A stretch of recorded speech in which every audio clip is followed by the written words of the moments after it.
اور مومن عورتوں سے کہہ دو کہ وہ بھی اپنی نگاہیں نیچی رکھا کریں اور اپنی شرمگاہوں کی حفاظت کیا کریں، اور اپنی آرائش یعنی زیور کے مقامات کو ظاہر نہ ہونے دیا کریں مگر جو اس میں سے کھلا رہتا ہو،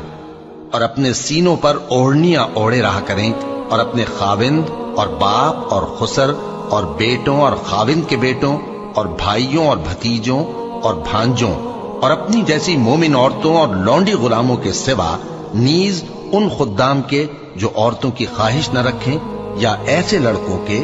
جو عورتوں کے پردے کی چیزوں سے واقف نہ ہوں، غرض ان لوگوں کے سوا کسی پر اپنی زینت اور سنگھار کے مقامات کو ظاہر نہ ہونے دیں، اور اپنے پاؤں ایسے طور سے زمین پر نہ مارے کہ جھنکار کانوں میں پہنچے اور ان کا پوشیدہ زیور معلوم ہو جائے۔ اور مومنوں سب اللہ کے آگے توبہ کرو تاکہ فلاح پاؤ۔